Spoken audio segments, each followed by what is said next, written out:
Huh? No.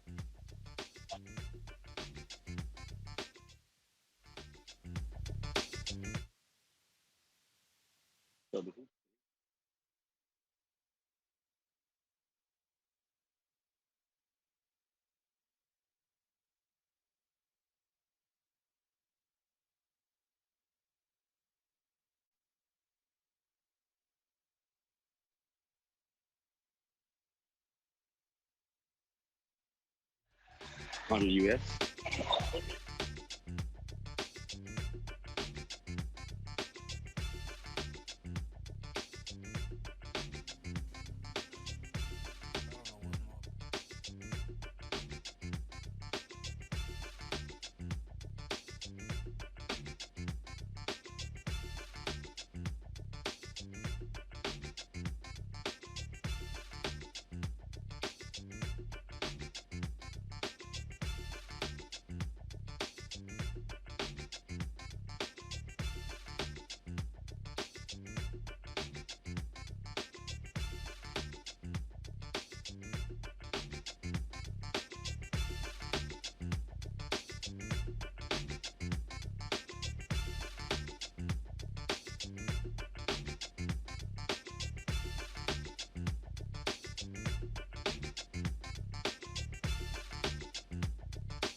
Coming up on Roland Martin Unfiltered for Friday, December 27, 2019.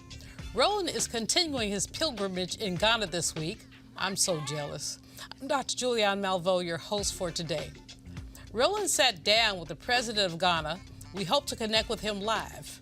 Meanwhile, Trump goes on a tweet storm after Christmas, ousting the alleged Ukrainian whistleblower and attacking Nancy Pelosi over the impeachment process. He don't understand this cat ain't gonna be scratched and no kidding. Nancy Pelosi is time enough for him. Michael Bloomberg is still cleaning up his campaign and severs ties with a firm that hired prison laborers to make campaign calls. Great optic for Mr. Stop and Frisk. West African countries will stop using the CFA franc, ending a 75-year-old controversy.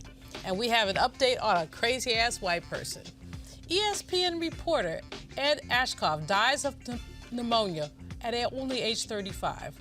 Hey, it's time to bring the funk on. Roland Martin Unfiltered. Let's go. Let's do it. He's got it. Whatever the miss, he's on it. Whatever it is, he's got the scoop, the fact, the find. And when it breaks, he's right on time. And it's rolling. Best believe he's knowing. Putting it down from sports to news to politics. With entertainment just for kicks, he's rolling. It's on go, y'all. It's Roland Martin, yeah. Rolling with Roland now. He's bumping.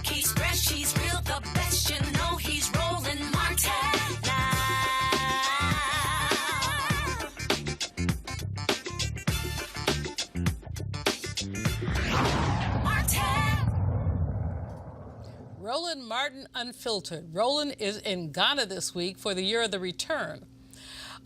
We were able to connect with him, so that's exciting. Roland, you know Ghana is my favorite place on the African continent. I know you're enjoying it. What's up? Tell us what's going on. All right, Julian, I'm certainly glad to talk with you. This is my last night here in Ghana. We got here December 19th. We head out tomorrow night back to the States. It has been a fantastic visit here, traveling all over the place, talking with all kinds of different people. Today, there was a breakfast that was put on by the British for the year of return in honor of the year of return. And so afterwards, I got a chance to sit down and talk with President Addo. Meet you. You came to the United States in 2018 to announce a year of return. Are you even shocked with the response this initiative has gotten, not just from African Americans, but folks in the UK, folks in Canada, and from other countries? I don't know whether shock is the word, but certainly, let me say, it's more than I expected. I hoped that it would have a big resonance, but it has, I think, had a much bigger resonance than I'd anticipated. It's a very welcome one. If you want us to use the word shock, all right, but it's a very welcome shock, and I'm very happy that the initiative has evoked the response that it has. Obviously, there's an economic piece. Now, of course, that was a small piece of the interview with President Addo. We did a much longer interview. We're going to, of course, have that 4-hour special on Roland Martin Unfiltered. This 2-hour special we're putting together on the year of return. One of the folks I caught up with was Dr. Cambone. He's the president of the University of Ghana, who moved here a number of years ago from Chicago. He got sick and tired of the police in terms of attacking Black men. And we had a great conversation outside his office at the University of Ghana. Here's some of that conversation. Undergrad at Morehouse College in Atlanta, grad school in Wisconsin, also in Madison, and then after finishing my master's degree, I moved to Chicago to teach at Chicago State. And so you're living in Chicago, and the climate there, we're talking about, police brutality, shootings, all those different things, and that just got to you, and you say, you know what, I got to get out of here. Yeah, it wasn't so abstract either. I actually had a situation where I was arrested on trumped-up charges.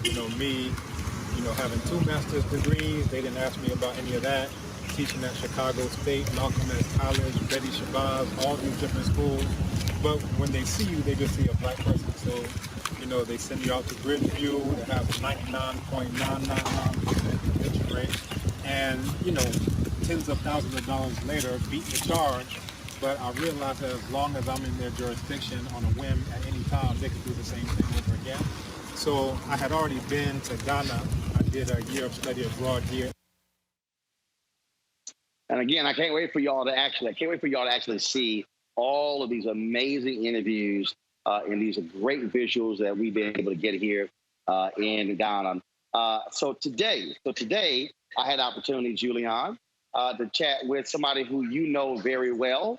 And you know what? So instead of me going introducing, I'm going to go ahead and let her introduce. So she had a shout out for you.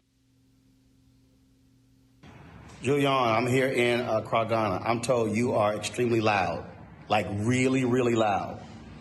Hi, Julianne. How are you? Wonderful. How are you? Where is she? Oh, I'm recording it. Oh, you're recording. Oh, see? I don't know Jack. Hi, Julianne. She just asked me about you. I was like, yeah, she's still crazy. Okay, do you know who has the hots for her? Method Man. And who's Method Man? Rapper. A rapper? Oh my God. Disconnected. No, you don't understand. Oh, really? You don't understand. I have to Google Method Man. No. You got to Google Method Man and Julian Malval. What? No, I interviewed. No. Oh, okay. Julian wishes she was dating Method Man. Okay. So I interviewed him at Community Shaft at American Black Film Festival. Uh-huh. He's like, "Oh man, I love your show." He said, "Yo, who's the red bone?" What? He says the red bone. She really smart. He said the older sister. Yeah, man, I really like her. Oh yeah. So there may be some promise there. Uh-oh, look at you. Rocking the cradle. See you soon in Ghana. Holla. Again, we had a great conversation with Rose Whitaker today, and so look forward to folks seeing this. What's happening now, a number of big-name celebrities, they are coming into Accra, Ghana. Rick Ross got here earlier. Ludacris is here. Richard Lawson, Tina Knowles, so many other people here. The folks with Essence Festival, they're bringing their full circle event here as well. So lots of people are going to be coming to Ghana in the next 24, 48 hours for New Year's. We'll be heading out. Time to go home, get some rest, see the family. What's also happening here, of course, Afrochella. As tomorrow is a huge concerts, there are festival events taking place all tonight, all across Accra, Ghana. Hotels are jam-packed. Folks are flying in. More than 750,000 people. 750,000 visas were issued by Ghana this year. There were so many people who were coming to Ghana this week and for Afrochella and for the other events. And what the government did, they created a visa on arrival program. Normally, you have to go to the embassy, request a visa, wait for it, get it. No, folks literally are flying in and they're doing visas right there at the airport. And so when you look on social media, it's going to be all kinds of stuff. Like I say, parties and events, and you name it. And so all those things are happening. Accra, Ghana is absolutely hot right now, not just the temperature itself, but also with what's going on with so many people here. So many people, I can tell you, Julian, so many people have been emotional. The comments that we're getting on our Instagram, my Instagram page, Twitter page, and Facebook page as well. People who are learning so much, who didn't know a lot of this stuff that we're presenting them about Ghana, the history, not just transatlantic slave trade, but the history of the country itself. And so I think people are really going to learn a whole lot when they see this special that we are putting together. And I purposely, just so folks understand, I purposely did not want to come here and make our special about celebrities. That's great. That's wonderful. I came here with Sheena Mead, Desmond Mead, and some of the activists they work with. We really wanted to make this educational piece about Ghana itself, about the history. And so that's really what our focus was. And so I think people are really going to be blessed by it. And so we've had an absolute great time just seeing everybody.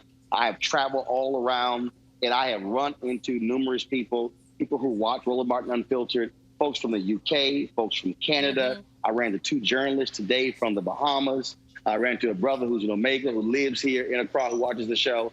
And so that's the other beauty about what we do. People literally here in Ghana and also the African diaspora have really been able to participate and watch the show and learn so much. And so it's been absolutely fabulous. But yes, I'm ready to get home, ready to see my family, to relax. I'm going to relax 48 hours, and then we go right into it, putting this special together. And so trust me, I think people are going to be blown away when they see the amazing stuff, the visuals, but also the content of what we shot here in this 10-day trip to Ghana itself in the year of return. And so if you're coming in, look, I'm telling y'all right now, expect lots of traffic. It is crazy, the traffic here. And lastly, I was at I went to the village where they make the kente cloth. Some videos on my Instagram page. You can see me trying my hand at making some of that. I bought a whole lot. And so, brother got a lot of outfits being made here in Ghana as well. So looking forward to it. So like I say, it has been absolutely fabulous. And I just want to thank all of our fans who've been enjoying what we've been covering so far. And we got lots more to show y'all. And so back to everybody there in D.C. Julian, take it away. So, Roland, what you got for me? You got a nice piece of kente for me? See, right there. Yeah, I got a good head wrap for you. I want a piece of kente, Roland. Anyway, right, I'm gonna give you a kente head wrap. We're gonna take what we can get. I know you're loving it. I love Ghana. It's my favorite place on the African continent. I used to tell people that I was once married to W.B. Du Bois. Not really, but I'd love to go to his grave and just kneel down and deal with my ancestor. So I'm a little jealous, but I know you're doing a great job. Thank you. So I now, appreciate it. Thanks a lot. Thank you, Roland. Now, joining me on our panel is Julian Boykin. He's the founder and chairman of Young Republicans for Southern Maryland. And also Erica Savage Wilson. She's the host of Savage Politics Podcast. So Roland's in Ghana. What are you all thinking? This is the second day of Kwanzaa. What are your thoughts? Julie and I were just chatting, and I told him it's been about 4 years since I've been to Ghana, so I shared my experience actually walking through customs and having one of the brothers tell me that I was home, that I was his sister, and I just wailed in tears. And then walking out of the terminal, and Accra looks like LA, just walking from out of the terminal in and of itself. But I shared with Julian, also traveled to the township of Pone and saw how the oil had been pilfered by the Chinese, and seeing all of us working, and I say us meaning for black folks working the oil fields.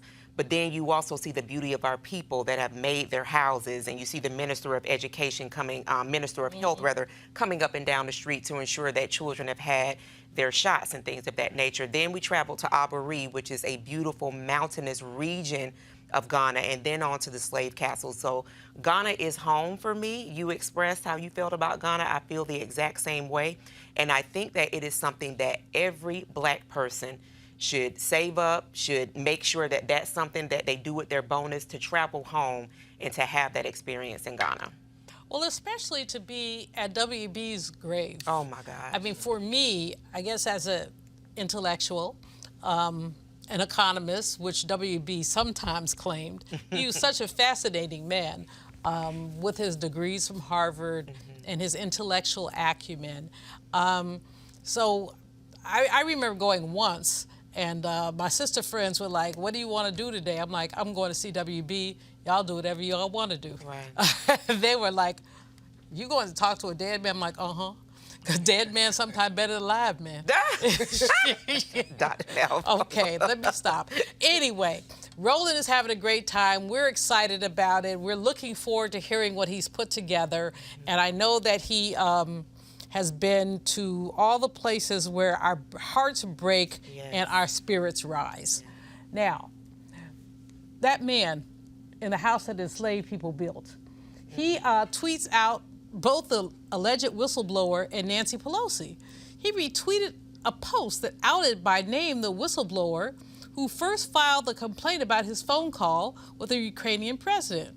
The tweet he promoted from the Trump War Room account said it's pretty simple. The CIA whistleblower is not a whistleblower. The clip embedded in the tweet, produced by the right-wing Washington Examiner, includes the name of the whistleblower, which is supposed to be off limits, which mainstream news sources have refused to publish in the interest of protecting federal recognized whistleblower safeguards against retaliation. But people in the president's inner circle, including Ivanka and Pat Cipollone, warned him not to promote content renaming the whistleblower. It's just wrong. But panel, what do y'all think? I mean, we have been caught in this imbroglio now for a couple of weeks. Nancy Pelosi is not turning over the indictment, which may or may not be good strategy. But meanwhile, the madness continues. I mean, literally, the madness continues. Julia, what are you thinking? I don't think it's a good idea to blow the whistleblower like that. I mean, because at the end of the day, you don't know what type of retaliation can come towards that whistleblower being exposed. It's just like when you have a witness in protective custody, you want to make sure that witness is protected at all times.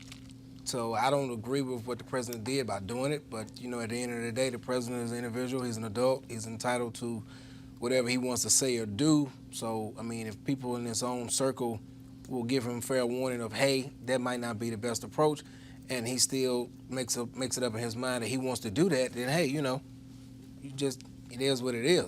You know, I don't agree with it. I don't think it's the right thing to do, because it puts a person's life at stake. You know, by having the president of the United States do that, I think you become public enemy number one with the entire world as far as those who support the president and things of that nature. So you don't. It's like you literally gotta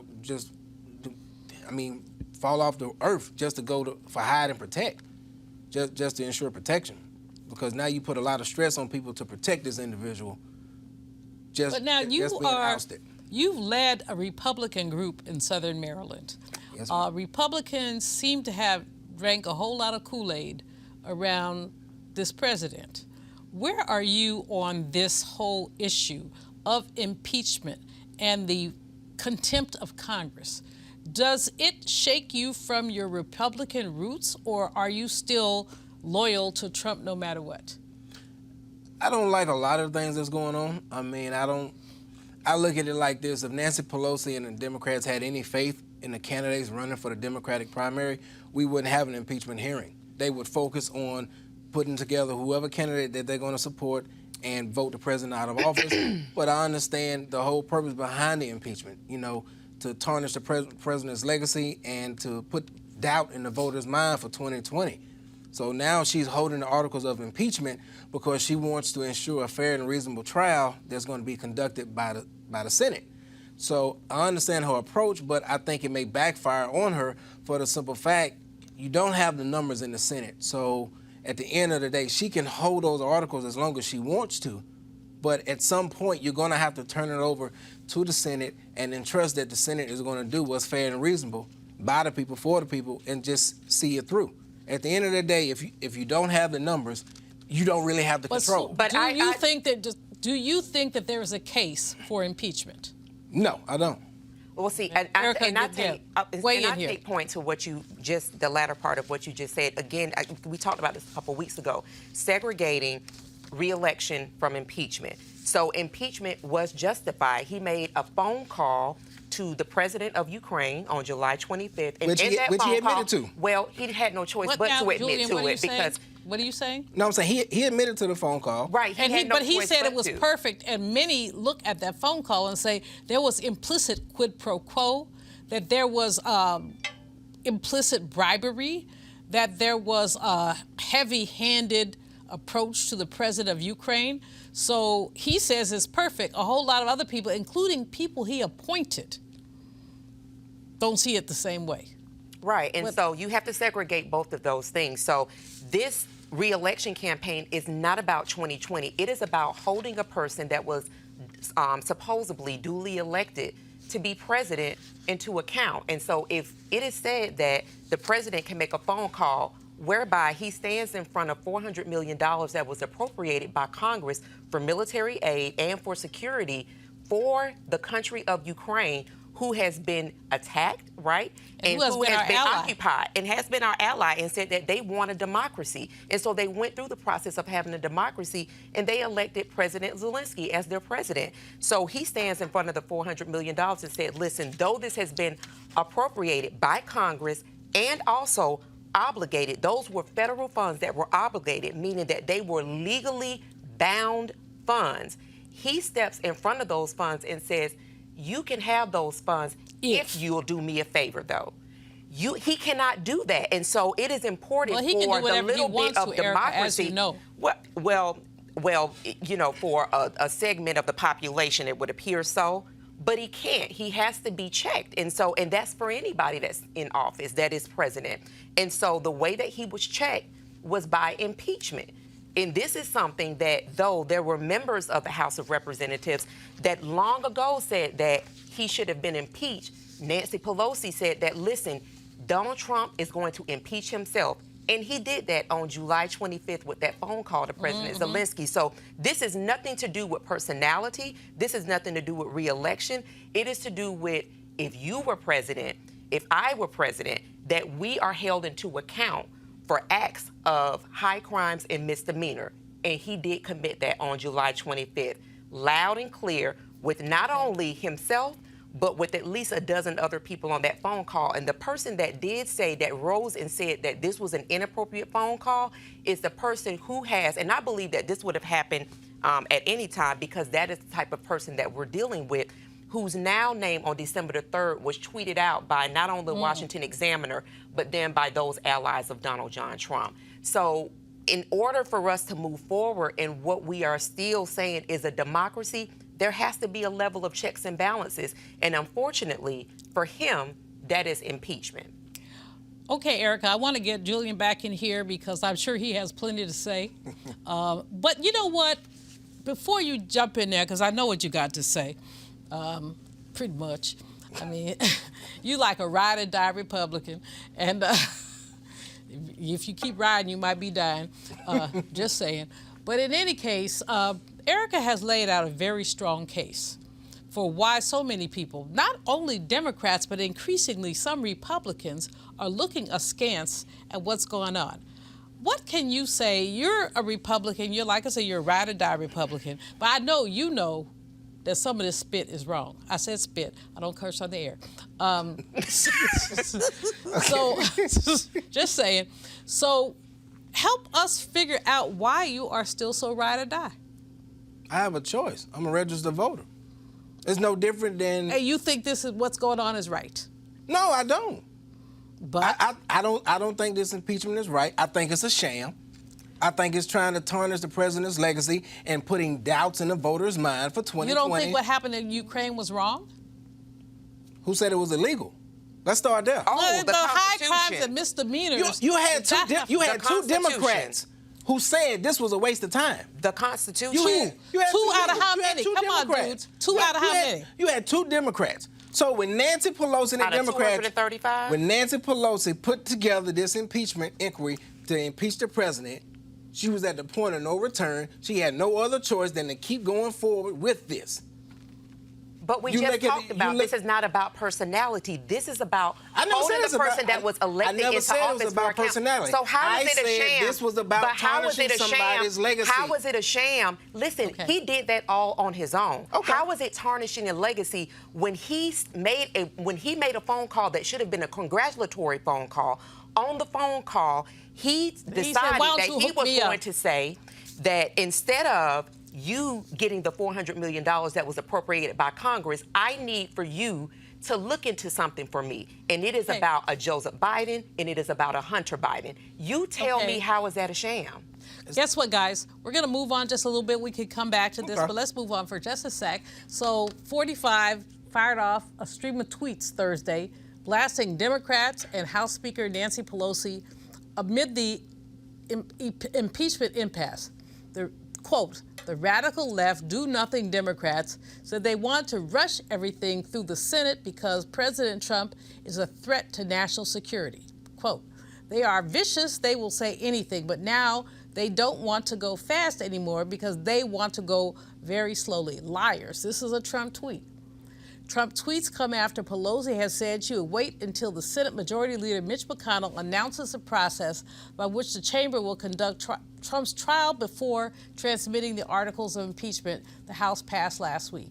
As it stands, McConnell has said he wants the Senate to confirm the precedent set in 1999 during then-President Bill Clinton's impeachment trial, which included a two-resolution process. First, an initial agreement to first hear the case, and then a later vote on whether to call witnesses. McConnell's counterpart, Senator Minority Leader Chuck Schumer, has pushed for a single resolution that would set parameters for presenting the case and allow for the calling of witnesses. Schumer has said he wants the Senate to call 4 witnesses, including former National Security Advisor John Bolton, acting White House Chief of Staff Mick Mulvaney, to testify about Trump's conduct towards Ukraine. So, guys, I mean, this is going on and on and on and on. People just don't agree about whether this was wrong or whether it was right. But clearly the majority does agree that there has been contempt of Congress. And this, frankly, to me, it slaps us in the face of everything we know to be. I don't necessarily, y'all might not agree with me, about the separation of powers. Right. Because we have 3 co-equal branches of government. Absolutely. You have the legislature, you have the president, and you have the Supreme Court. Right. And somehow the president does not believe that he has to respect his other co-equals. Julian, help me out with this. And don't be making them faces, because it ain't working. I think the longer this goes on, the more it takes away from the people. You know, it's to a point now where people are tired of hearing about this Ukraine. People are tired of hearing about the impeachment. People are ready to just say, hey, let's go ahead. Let's take this before the Senate. Let's see what happens in the Senate so we can move forward and get ready for 2020. I think the longer you drag it out, it just starts to run its course to the point where people just start turning their back on it, like, okay, nothing's going to come from it, so why continue to make light of it? Well, so are you diminishing the energy that young people, women, others have to see this president at minimum reprimanded and perhaps at maximum released from office. But they're young people that we don't always talk about. You may be the youngest one on this panel. I don't know. I know I'm the old girl, but and I love it.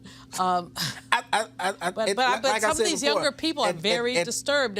At the end of the day, it should go ahead and run its course and follow whatever process that needs to be followed. So the articles of impeachment need to be turned over to the Senate, so the Senate can do their due diligence and make a decision however they're going to make. That's what I mean by when Nancy Pelosi is holding back and saying, no, I want to make sure you guys are going to be fair and reasonable with this trial. I understand her reason. She's entitled to that, but at some point you got to turn those articles over and let everything happen that's going to happen, as far as if he's going to be removed from office, the votes will show it. If he's not going to be removed from office, the votes will show it. And he will always have a permanent black mark on his life because he has been impeached. One of 3 So which presidents. is more important? Tarnishing his legacy or making sure he doesn't get reelected? Well, I think he's done that all on his own. And I just want to bring forward, as we talk about this, that the reason that those articles of impeachment are not being turned over is because Mitchell McConnell went on Hannity and said the following: we'll make a decision about the way forward, and everything I do during this, I'm coordinating with White House counsel. There will be no difference between the president's position and our position as to how we handle this to the extent that we can. So But at the end of the day, here's she what I'm does saying. not Here's have what the I'm saying. numbers. But here's what I'm saying. But you so don't here's know. what I'm But saying. let Let's her just talk finish. about this Let from her the finish. Black American experience, right? So our relationship but our relationship with the courts has been fractured somewhat, right? True. So it's usually someone that we know that's been incarcerated, someone perhaps in our family, or there's just been, we've all experienced kind of like, the rollout of justice really kind of even before we got to the court steps. So when we think about this in terms of impeachment, it would behoove all of us to understand that this, just like anything else, is a process, right? The way with which this alleged president got to office was a process. True. So while we're thinking about that, this is not a game. This is ensuring that those checks and balances absolutely stand, that whomever assumes that office, be it a Republican, be it a Democrat, be it independent, that they're held to a standard. So when we talk about the relationships of courts, particularly as Black Americans, and we think about this whole impeachment process, her holding those articles of impeachment to ensure that per Mitch McConnell goes on Hannity and says this in front of a camera to millions of viewers, then do you not think that it would not be in the interest of the American people that folks go on TV and talk about the American people all the time, to ensure that the process forward is not going to be rigged, as has been identified by the Senate Majority Leader and echoed by the echo chamber of Republicans as well? And I'm saying that would be for whomever was in office, She be it does Republican not. or Democrat. She has no control over this. But Mitch McConnell just said that he has control. This And is he his also statement. said- This he is also verbatim- said- This is his all I'm verbatim saying statement. Julian, This he is also his said- verbatim statement At on the end December of the the day, 12th. you have no control over it. So you're going to let But it Mitch run. McConnell said that he At has the end of the absolute day, He said he's control. coordinating with the White House. Julian, Mitch McConnell said he has absolute stop a control. minute. Stop a minute. At the end of the day- Stop a minute. Wait a minute. At the end of the day,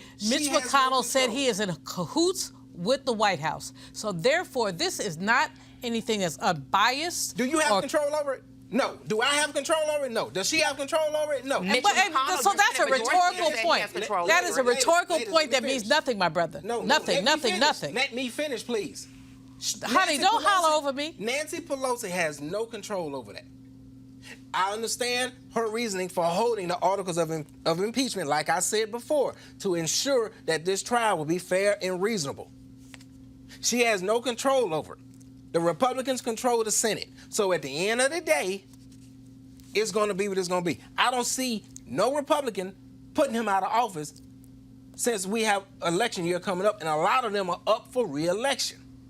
I don't. And some of them are up for re-election in swing states where Democrats will spank them in the behinds. And you have a lot of Democrats who are up for re-election in red states that was won by President Trump. So it goes both ways. So we're going to see how it all turns out. But at the end of the day, they have lost seats. They have lost seats. They have lost seats. They have, excuse me, I'm talking. They have lost seats. They have governorships. They have disrespected the American people. Now, y'all folks may not think that, but a lot of people, white, college-educated, even non-college-educated women are tilting D because they're tired of this. At the end of the day, we don't know how people are going to vote. We don't. Is that your strongest argument? We don't know how people are going to vote? 2016 election, everybody thought Hillary was going to win. It was a landslide victory for her. Look what happened. The votes showed people thought otherwise. So at the end of the day, what looks like a shoe-in may not be a shoe-in. Well, nobody's saying also factor in active voter suppression that happened, and that was in Michigan, Wisconsin, and Pennsylvania. So we cannot discount those. So those are very real things. Okay, let her. No. But Julian, it's going to play out however it's going to play out. Julian, let her finish, please. We want to make sure that it's fair and balanced, Have I not stated that? Have I not stated that? But that's why. But you leaning on this. Well, we don't know how it's going to turn out. I mean, no, nobody does. But at the same that's time, what I'm saying. But that's a weak point. That's not a weak point. It is a weak point. I just supported the fact that Nancy is holding on to these articles, so she can. Speaker Pelosi, please. Speaker Pelosi is holding on to these articles to ensure that a trial is going to be fair and reasonable. Have I not said that? At the end of the day, no one is going to predict how this is going to come out. So she can hold on to those articles as long as she wants. At the end of the day, it's going to be what it's going to be. Whether he's going to be removed or not removed, we have no control over it. So we can sit here and talk all day and yell at each other till we blue in the face. But at the end of the day, whatever the outcome is going to be, that's what's going to happen, regardless of how we agree or disagree on that fact. Okay, I'm going to take a break. Our brother man here is tripping. So we're going to take a break. I'll be right back. Hey fam, I want you to like, share, and subscribe to our YouTube channel, youtube.com/Roland S. Martin. And don't forget to turn on your notifications. The marijuana momentum continues. Our friends at marijuanastock.org have already reached more than half of their funding goal for the hemp CBD investment. That's right. If you want to take advantage of this great opportunity, you need to do it now because it won't last much longer. If you don't know, I'm talking about the hemp plant, the good cousin to marijuana with a much higher concentration of CBD. That means hemp gives you all the medical benefits of marijuana without getting you high. Also, hemp farming is now legal in the U.S., creating one of the largest commodities worldwide. It's an incredible investment opportunity, and that's where the folks at 420 Real Estate come in. Their business model is very simple. They buy land that supports hemp CBD grow operations and lease it to licensed, high-paying tenants. That's right. They are hemp CBD landlords. Now, you can get in on the action by simply joining their crowdfunding campaign, investing as little as $200 up to $10,000. Again, $200 up to $10,000. Now you must do so before the fund is closed. To invest, go to marijuanastock.org. That's marijuanastock.org. Former New York City Mayor Michael Bloomberg says his presidential campaign has cut ties with the firm that used prisoners to make calls on the candidate's behalf. Bloomberg said his campaign used a third-party vendor to contract a call center company named Procom to conduct calls for his 2020 presidential campaign.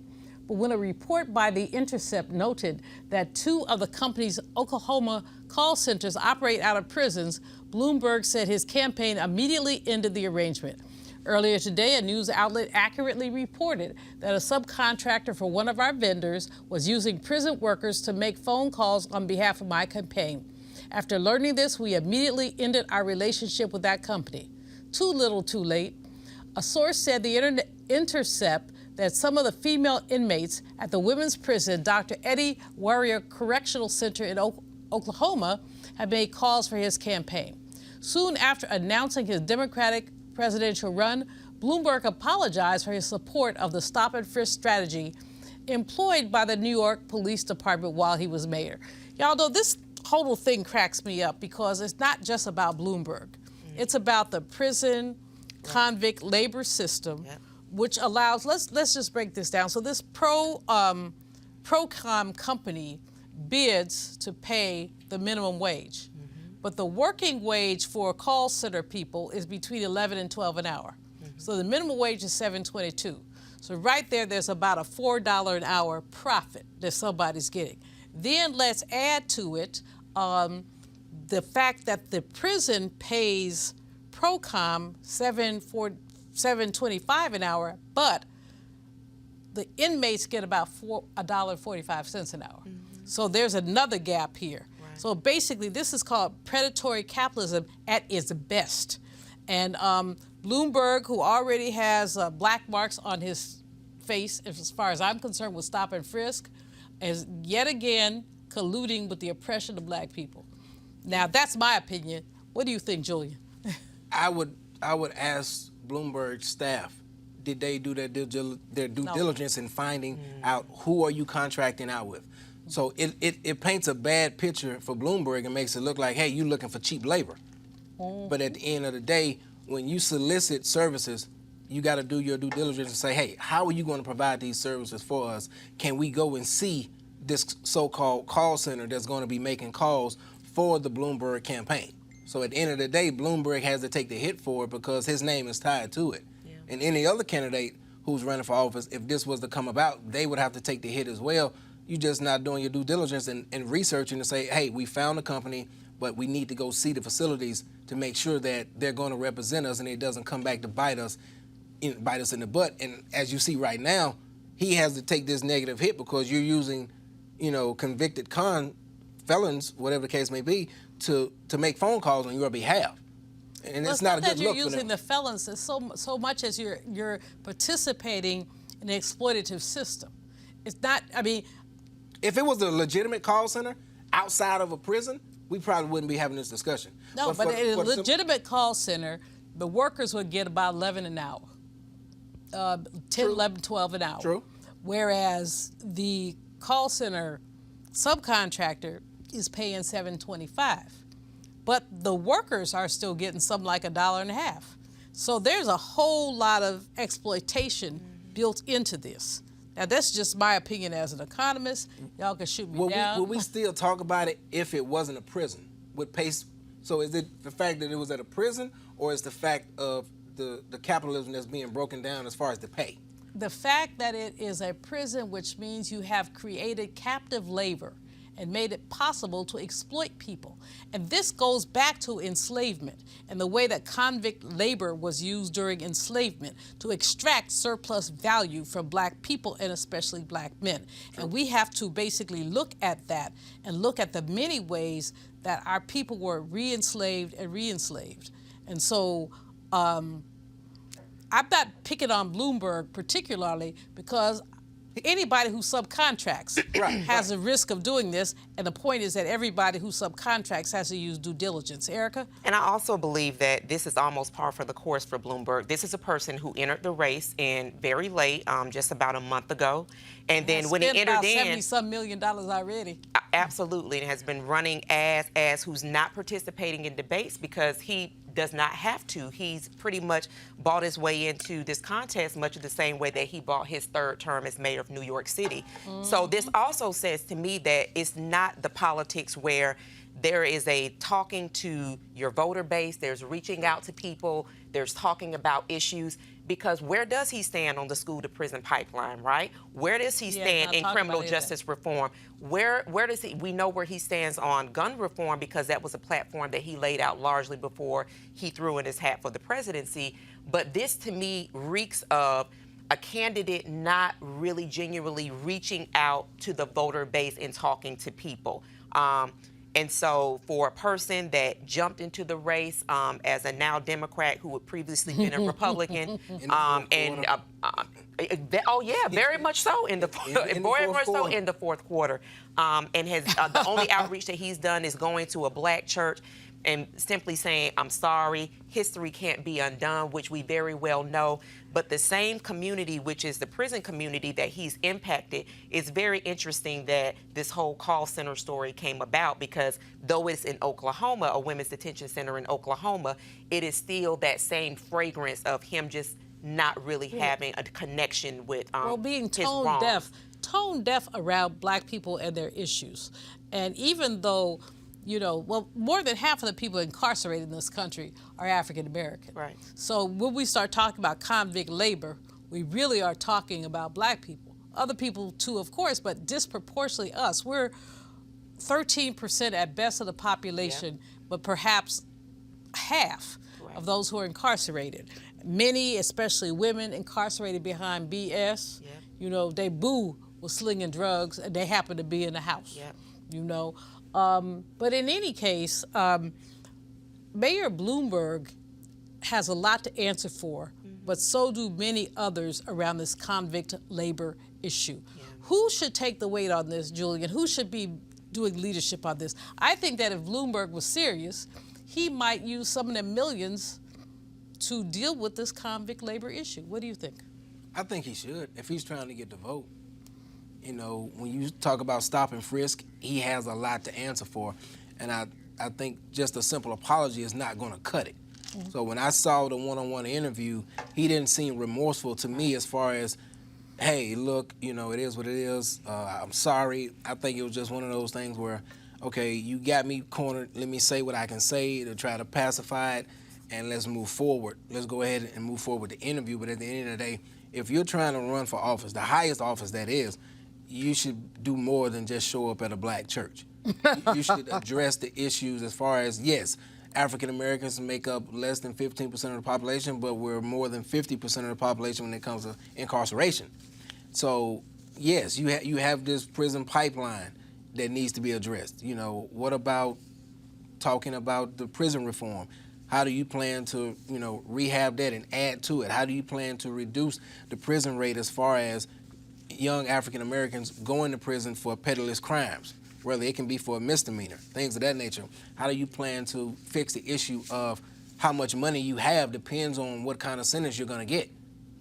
Versus if you don't have any money, they can do whatever they want. So Versus if you have a little money. Billions, he's throwing around millions to get elected, but he's not dealing with some of the foundational issues of his own candidacy. Erica? And I don't feel like he feels like he has to either. I mean, let's be very honest. I mean, I think about the way that he entered the campaign. It says a lot about who he is and who he believes that he has to, very much so privileged, who he feels like he has to market to. He is, for me, a product of the donor class. And so that is why I say, and I continue to say, that it is incumbent upon all of us as Americans to over-index in this election. That is what's going to show who we say should be in that highest office as the land, as Julian said, because there are a segment of the population that don't feel like they have to reach out to everyone, that feel like it will suffice to do kind of like that to reach, get out the vote outreach, where you go to black churches or you disseminate people to go and talk to people. They come in on a Sunday morning, stand up, say something, and they exit out.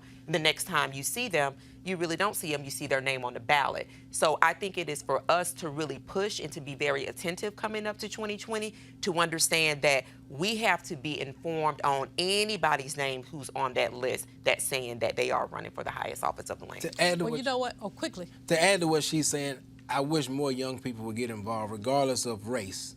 Get involved. If you don't like the person that's in office, vote the person out. If you don't like the person that's running for office, why not run yourself?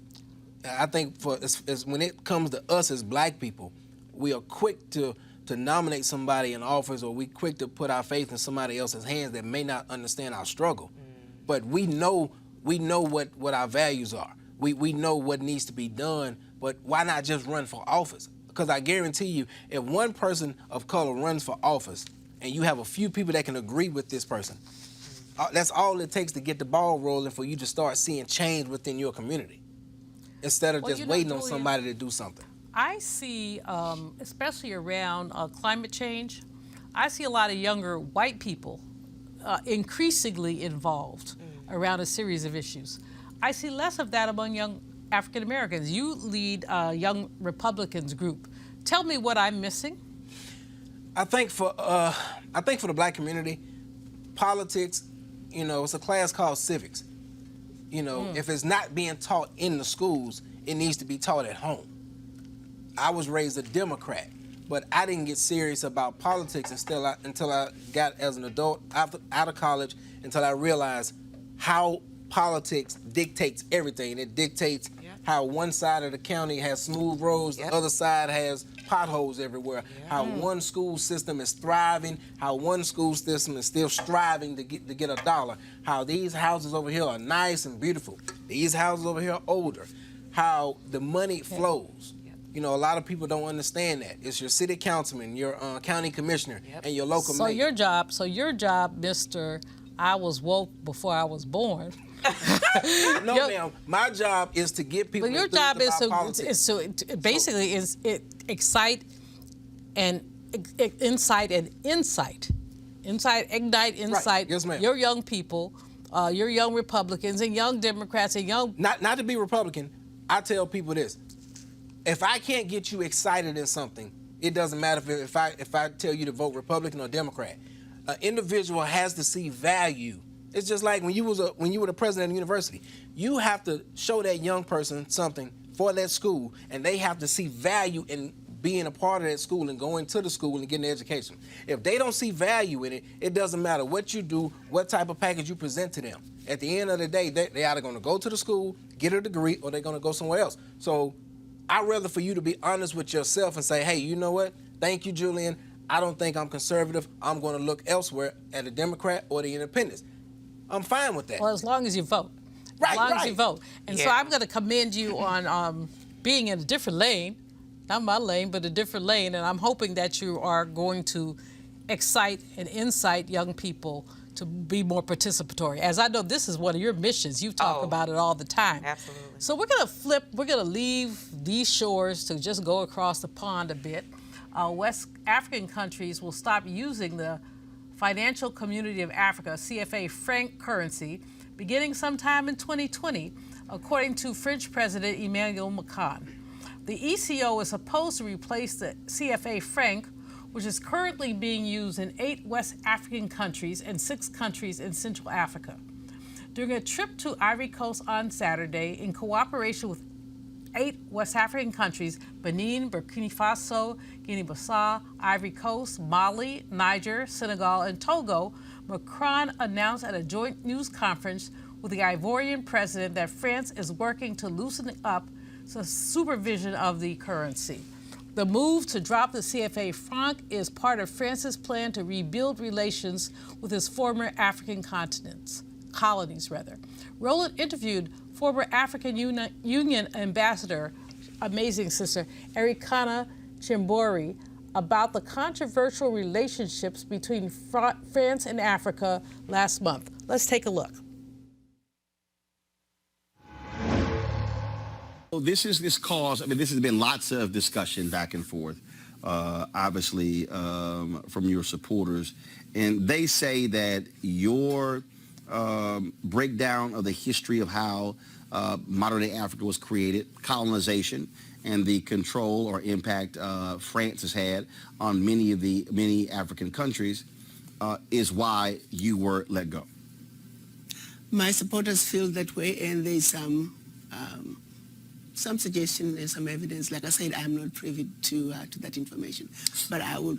There is some evidence to that effect. Yes. So you believe that France is still trying to silence you? Do you believe that? Let me put it this way. Maybe I lasted longer than I probably would have based on my views on France. And it's not even my view. It's basically stating the facts in terms of what France is doing to Africa. What they're currently doing? What they're currently doing and have been doing for decades since the quote-unquote independence of the former French colonies, yes. So what is happening? Because look, the reality is a lot of Americans are not necessarily hearing about what's happening in African nations. 7 of the top 10 fastest growing economies come from Africa, but you also have a significant impact of the Chinese in many African countries as well. And so do you believe that the government of France still has a lot of control over a number of African nations of their former colonies? They have significant control over all of their former colonies, specifically 14 of them. Just to give you the highlights of what they did when they were giving the independence, so to speak, to their former colonies, they forced them to sign a document which they are calling the Pact for the Continuation of Colonization. You have to understand, on one hand, they are saying we're giving you independence, which turned out to be mostly political independence, but that you also have to sign this document, which is titled the Pact for the Continuation of Colonization. So you're going to be independent, but you have to agree to continue to be colonized. So two countries said absolutely not. We are not going to sign those that document. Those two countries? Mali and Guinea. Okay.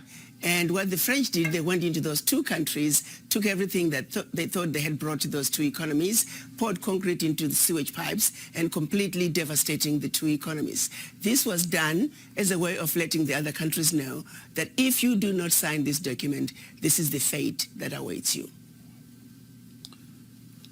How has that negatively impacted those African countries? It has impacted them terribly, terribly, terribly.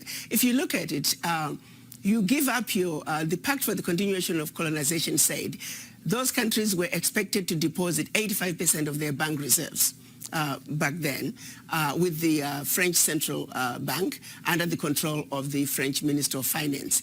And should those countries wish to request some of those monies, because remember they were only left with 15% of their reserves, then they would have to submit a financial statement for the country, and if approved, they could only access up to 20% of whatever they had deposited the year before as a loan at commercial interest rates.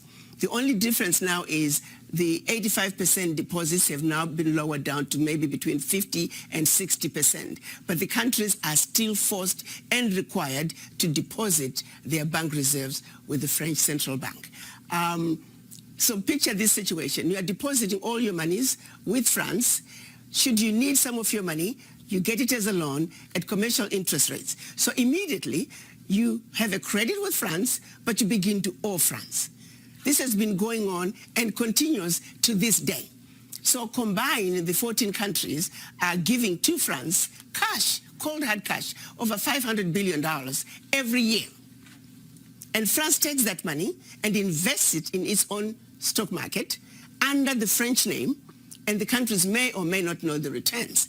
Currently, for every 14 billion that France takes out of Africa, by the time they finish investing it in the French stock market, they are realizing upwards of 300 billion. So you do the math to see how much money France is taking out of Africa every year. And yet France has the audacity to then look at African countries and call them poor countries. Why would poor African countries give $500 billion to France year in and year out? What really gets me the most is, how does the world sit back and watch this carnage take place in Africa? Where is the United Nations? This is the body that's supposed to be looking out for any violations of human rights. It is my humble opinion that singularly, what France is doing to Africa is the biggest violation of human rights. Women and children are dying of starvation, youth unemployment, when the same poor countries are giving $500 billion to France. It simply does not make any sense. And I don't know how the world can sit back and watch all this unfold and nobody is saying anything. This is an amazing woman. She has been such a passionate advocate for Africa in the time that she has been the ambassador from the African states to the United States. She's been a Pan-Africanist. She has been amazing. And her attack on the use of the franc really put her in hot water with Europeans who could not stand a black woman who stood up for not only for herself, but for her people. The CFA franc was established in 1945. It's been tagged as a controversial currency because of its control by France. In other words, French colonies have had to put 50% of their foreign currency reserves with France in return for France guaranteeing their currency, which means they've had to deposit without knowing what the returns would be. The new currency revamp announced by Macron will not require African countries in the ECOWAS economic bloc to keep half their reserves with France or have a representative sit on their currencies board. However, their money will still be pegged to the euro and guaranteed by France. This is called a ripoff. This is called a colonial relationship that has transcended colonization. So, I mean, Sister Ericana has just been passionate, and because she had a 3-year term, but because of her passion, she was removed early from her term and basically attempted to be silenced. But what we know, if you saw her, and Roland did a great job with her, she is passionate about Black liberation. Absolutely. And she is going to keep telling that story. Erica, what do you think? Yeah, and Julie and I were having a really good discussion over here, and Y'all over there out of that whispering in my discussion, spirited discussion, and you know, out of that, to be quite honest with you, that in her interview that she did with Roland, the longer interview, she talks about that this is one of the number one human rights abuses in the world that is really not being talked about, and so. When we talk about the things that are impacting our community, right, when we get down to the bread and butter issues, it really is economics. It really is economic issues. Bottom line. Absolutely, that is our bottom line. And so that she has been the voice of talking about how France has continued to take away from African nations to the tune of $500 billion, and then has the audacity to call these African nations poor countries. Well, just like your president. Oh, well, listen, it's something that, in our discussion, that's something that has to be broken out much more, that we have to have an awareness as a people of all of these different economic issues that are happening worldwide, because they do impact all of us, and we can see how they mirror what we're experiencing here in America as Black people. Black people are at the bottom of the totem pole where we're looking internationally or nationally. Worldwide. That's what we need to pay attention to. Yep. Julian? Like Erica was saying, we had a conversation, and I ask people from time to time when we want to go back and forth about Trump this, Trump that, and I ask them, how do you feel about Asia having a heavy investment into Africa? And their response will be, what does that have to do with what we're talking about? I said, if you don't understand where I'm coming from, you don't understand how the game is played. I said, the politics is just a distraction. I said, if you ever get a chance to go to Africa, you'll see that a lot of things we're not in control of. When it comes to the minerals, all our minerals come from Africa. Like Erica was saying, you have the Chinese that's over there drilling oil out and putting us at work. 15, 18, 20 hours a day. But at the same time, I don't think we are educated to understand what is going on.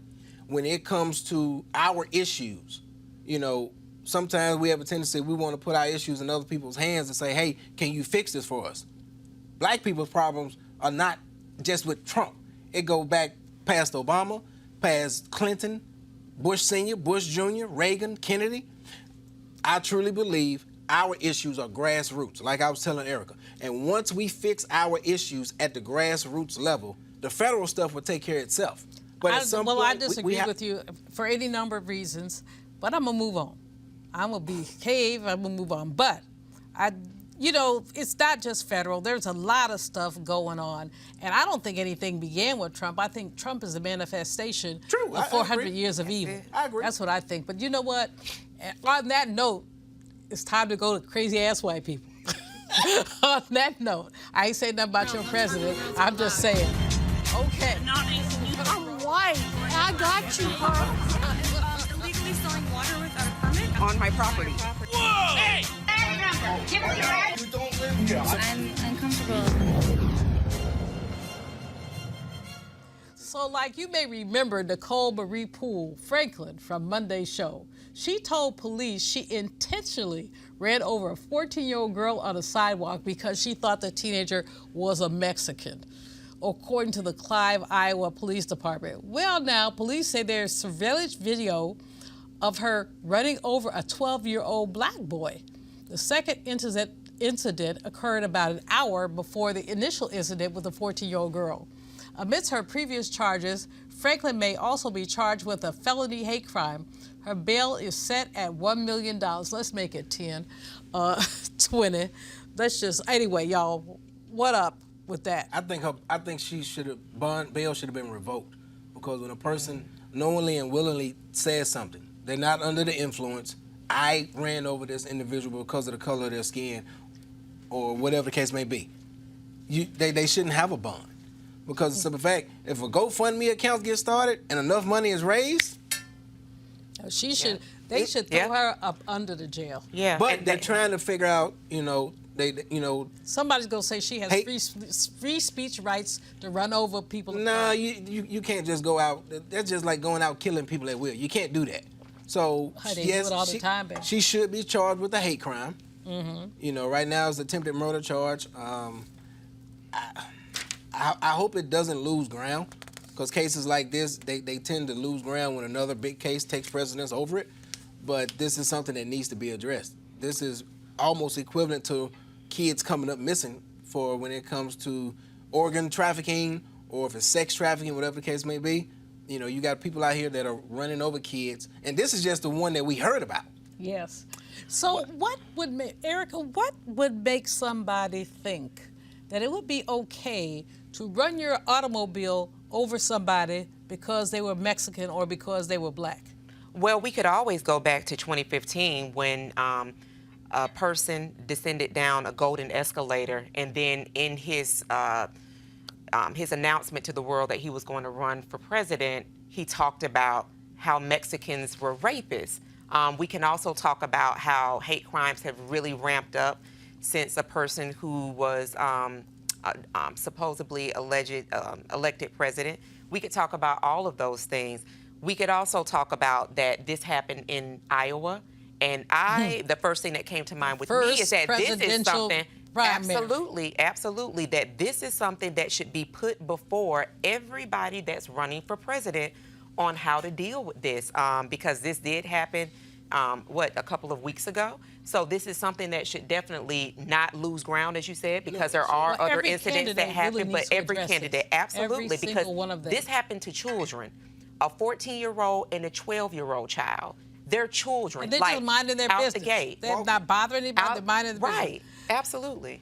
Guys, I'm gonna move on. We could talk about this one all day. I'm looking for the lady. No, I'm not. Don't take me seriously. But I'm going to go to a break. I'll be right back.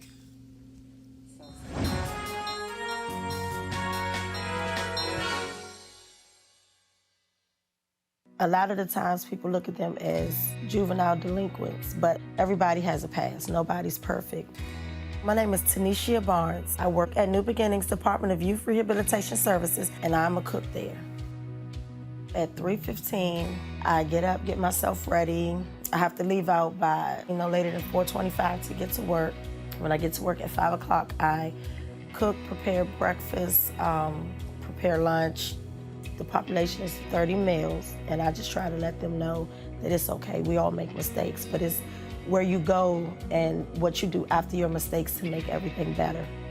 When I cook for the kids, and they say, I know you cook this, because you cook this with love, didn't you, Ms. B? You put this love in that. Having children and then becoming a union member shows me that it's more that I could fight for. Better education, better paying jobs, safety. You're helping develop something more meaningful in the workforce. I even got my kids involved. We do rallies, we do door knocks. I'm working for myself, I'm working for my children, and I just want them to be proud of me for going after what I believe in and follow my dreams as I try to push them to do the same thing. I love my kids and I love the kids I serve, and I'm glad that I can go and make a positive impact on their lives every day.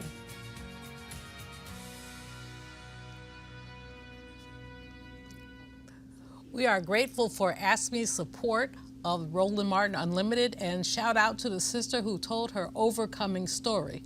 Now we've got some bad news. ESPN reporter Ed Ashkoff, who covered the Southeastern Conference college sports for the network, died Tuesday after a battle with pneumonia. He was only 34 years old. He had recently announced on social media that an illness he had contracted while covering the Ohio State-Michigan football game had progressed into multifocal pneumonia. Ashcroft grew up in Oxford, Mississippi, where his father was a professor at the University of Mississippi and his mother was a special education public school teacher. He attended the University of Florida, where he studied journalism and played bass drum for the school's Pride of the Sunshine marching band. Upon graduation in 2008, he covered Gators football, basketball, and baseball for the Gainesville Sun and joined ESPN in 2011 to blog about the Southeastern Conference. He rose quickly through the ranks and relocated from Atlanta to LA in 2017 to take on a national role that included more television appearances while also working as a TV and radio sideline reporter doing football broadcasts. There will be a small memorial held in Ashcroft's honor in his hometown of Oxford, Mississippi, followed by a main service in Atlanta. Our thoughts and prayers are with the family. So that's it, y'all. That's it for this edition of Roland Martin Unfiltered. I want to thank Erica Savage Wilson. Always love being with her. And also Julian Boykin. Always love messing with him. And Roland will be back in studio on Monday. I'm Dr. Julianne Malveaux, filling in for him. Have a great weekend, a happy new year, and holla.